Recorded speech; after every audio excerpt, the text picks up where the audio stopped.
Shalom saudara kekasih dalam Kristus, berjumpa lagi dengan saya Aliudin. Ya, saya hari ini posisi ada di Sulawesi Utara. Tepatnya ini sangat jauh, saya ada di Sangir. Berjam-jam saya tempuh untuk menuju ke Sangir ini. Puji Tuhan, Tuhan baik, Tuhan tibakan saya dengan selamat dan saya hadir di tempat yang sangat bagus, cukup bagus. Ya, di rumah yang cukup bagus. Inilah Tuhan betul memelihara, menjaga, melindungi sampai saat hari ini.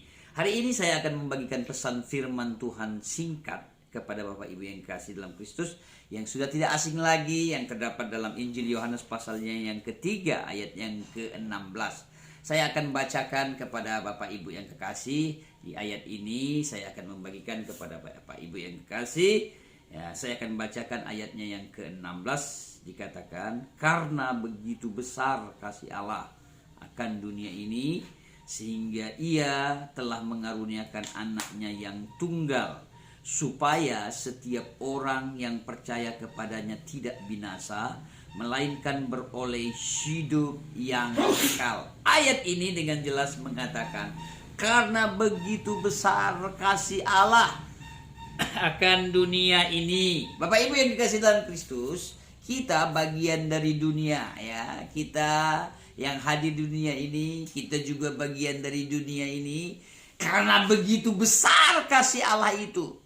Sangat besar kasih Allah. Pertanyaannya, seberapa besar kasih Allah itu? Seberapa dalam? Kasih Allah tidak terhingga, karena begitu besar kasihnya sehingga dia karuniakan, bayangkan anaknya yang tunggal, Yesus Kristus itu ya. Dikatakan di sini dia karuniakan anaknya yang tunggal ya, sehingga supaya setiap orang yang percaya kepadanya tidak binasa, melainkan beroleh hidup yang kekal. Jadi supaya setiap orang yang percaya kepada dia mengaruniakan anaknya yang tunggal, yang tidak bercacat, yang tidak bersalah, yang tidak bernoda. Dia tidak melakukan kesalahan, dia hidup benar, mengarahkan orang-orang agar hidup lebih baik, lebih benar, yang tepat, mengajarkan yang benar, hikmatnya, kuasanya, kata-katanya. Tetapi apa yang terjadi saudara dalam Kristus? Orang-orang mengolok, menghujat, menghina. Dia melakukan yang benar, apa yang dilakukannya, tetapi dunia ini tidak menyukainya ya. Jadi barang siapa orang yang percaya dengan Tuhan, berarti kita bukan bagian dari dunia. Untuk itu janganlah kita terlalu cinta dengan dunia. Kenapa? Karena dunia akan habis, dunia akan lenyap. Cintailah Tuhan ya. Kasihilah Tuhan yang tidak pernah berbohong, tidak pernah ingkar janjinya. Apa yang dikatakannya ya dan amin. Amin saudara kasih dalam Kristus. Makanya berbahagialah kita yang mencintai Tuhan, yang mempercayai Tuhan, yang berpengharapan kepada Tuhan. Dia katakan barang siapa percaya tidak binasa, melainkan beroleh hidup yang kekal. Untuk itu berbahagialah yang kita percaya. Kita tidak melihat, tapi kita dapat mempercayainya ya. Kita dapat mengimaninya. Dia ada, dia pernah datang ke dunia ini mengajarkan yang benar, bukan yang baik ya. Ada orang mengatakan yang baik tetapi belum tentu benar. Tetapi yang benar pasti baik. Dia mengajarkan yang tepat ya kepada banyak orang yang dia jumpai, dan banyak orang-orang yang berdatangan mencari dia, datang kepada dia. Berbondong-bondong orang datang kepada dia, tetapi dunia tidak divia dia.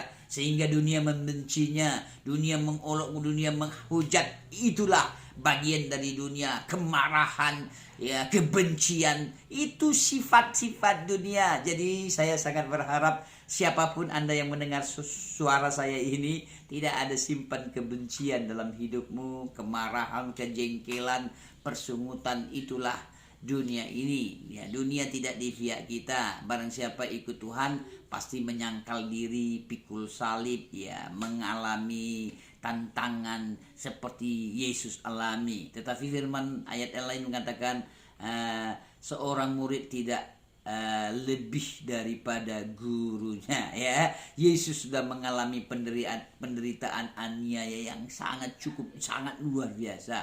Tetapi ya, kita kalaupun itu terjadi dalam hidup kita, itulah kita pengikut Yesus, ya.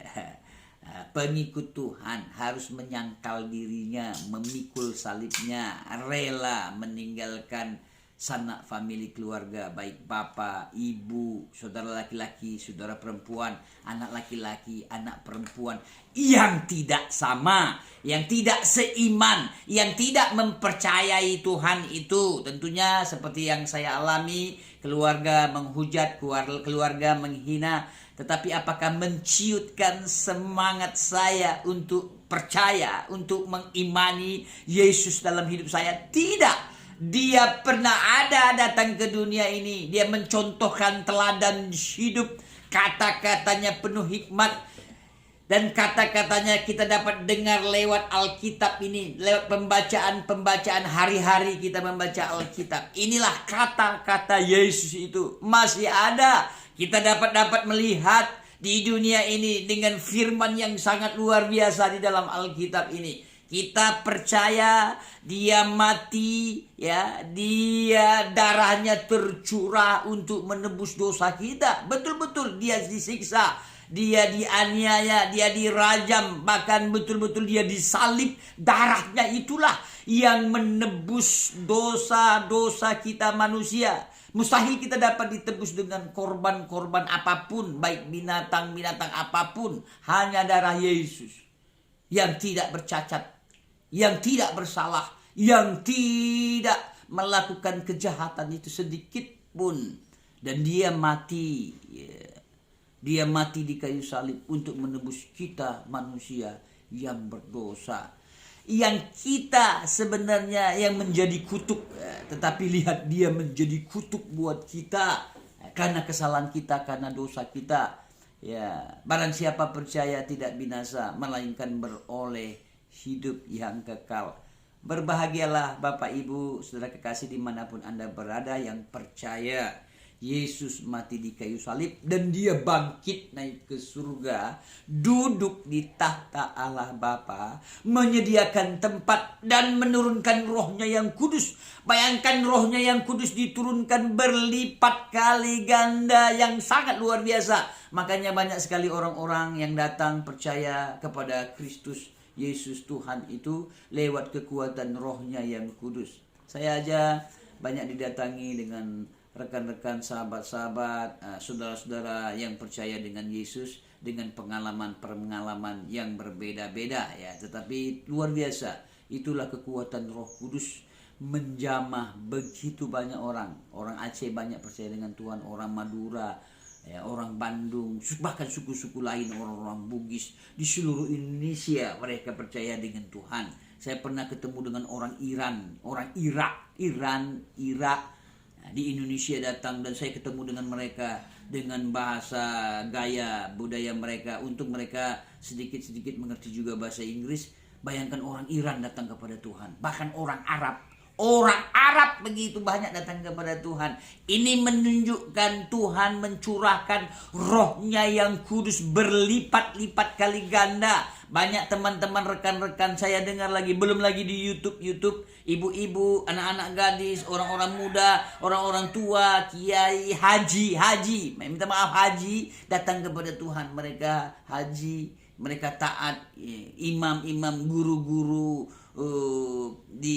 di kalangan mereka menyerahkan hidup kepada Tuhan. Inilah cara Tuhan bekerja.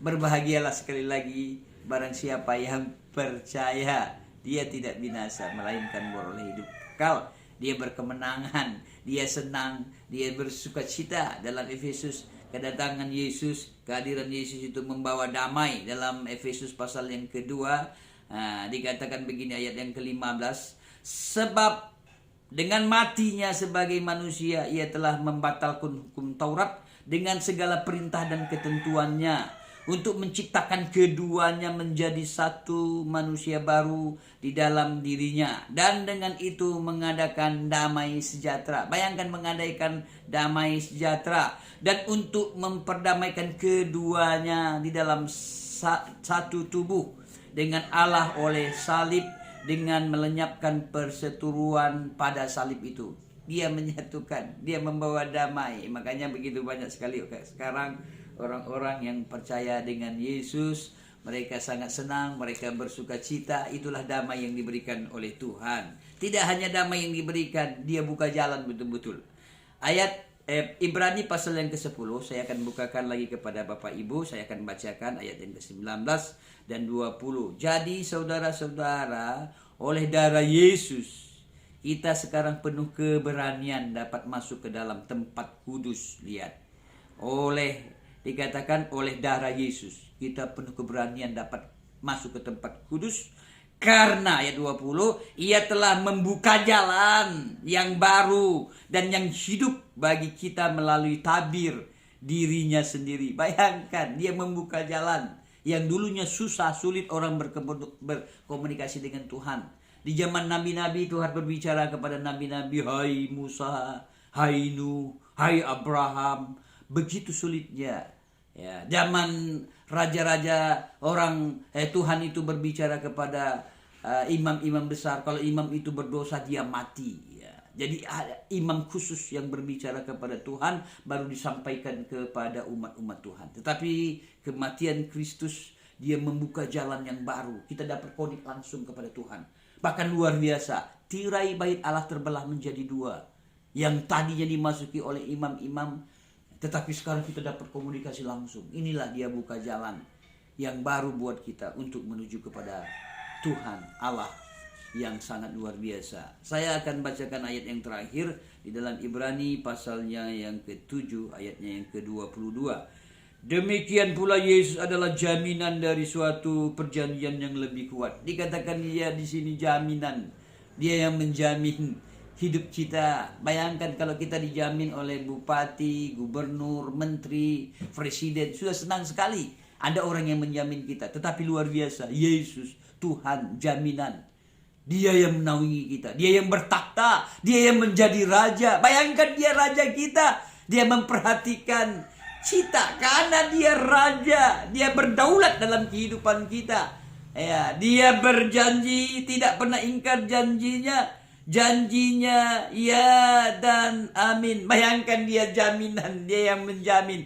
Makanya saya sangat percaya, kemana dan dimanapun saya berada, Tuhanlah jaminan dalam hidup saya. Dia yang buka jalan, dia memberi damai. Damai, sukacita selalu ada dalam hidup saya. Jalan-jalan yang saya tidak mengerti bagaimana cara Tuhan buka jalan itu. Ya terbukti saya kemana, dimanapun Tuhan selalu membuka jalan saya. Dan dia yang menjamin sampai saat hari ini. Saya yakin dan percaya Tuhan juga memberi damainya, sukacitanya dalam kehidupan Bapak Ibu yang kekasih. Dia akan buka jalan terus dalam hidup Anda. Terbelenggu, bingung, susah, yakin dan percaya Tuhanlah jalan hidup kita, dan dia yang menjamin. Karena begitu besar kasih Allah akan dunia ini, sehingga dia karuniakan anaknya yang tunggal, yang kita imani, kita percayai sampai saat hari ini. Sekali lagi Bapak Ibu yang kekasih dalam Kristus, dimanapun Anda berada, saya menyapa Bapak Ibu yang kasih, hiduplah bersama dengan Kristus, alamilah damai itu. Ya, yakinkan engkau selalu berjalan dengan Kristus, dan yakinkan engkau meyakini, mengimani Tuhanlah jaminan dalam hidup kita. Amin.